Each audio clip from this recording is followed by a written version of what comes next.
ஒரு ஜாதகருக்கு தொழில் எப்படி தீர்மானிக்கப்படுது அப்படின்னு தெரிஞ்சுக்கலாம்.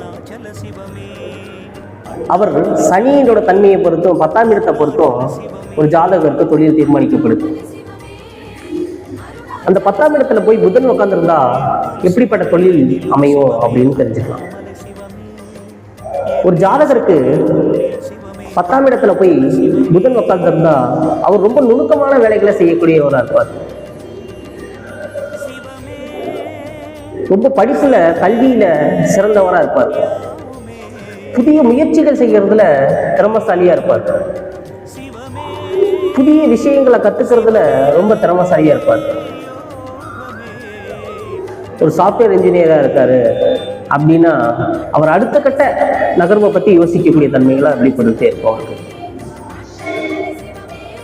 எளிமையா தெரிஞ்சுக்கக்கூடிய விஷயங்கள்ல அவர் எப்பவுமே விரும்ப மாட்டார். தன் அடுத்த கட்ட நகர்வை பத்தி யோசிச்சுக்கிட்டே இருப்பார்.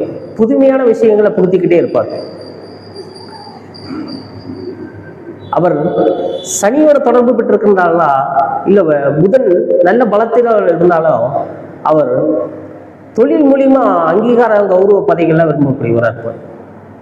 அவருக்கு அது எளிமையா கிடைக்கப்படுற தன்மையும் இருக்கும். ஒரு டீச்சரா இருப்பாரு, வக்கீலா இருப்பாரு, இந்த மாதிரி தன்மைகள்லாம் இருக்கும். ரகசியங்களை காப்பாற்ற தெரிஞ்சவராக இருப்பார். அதிகப்படியான வருமானத்தை ஈட்டக்கூடிய தன்மைகள்லாம் இருக்கும். இப்படியெல்லாம் ஒரு ஜாதகத்துல புதன் உட்கார்ந்து இருந்துட்டா வெளிப்படுறதுக்கான தன்மைகள் நிறையவே இருக்கும். நன்றி.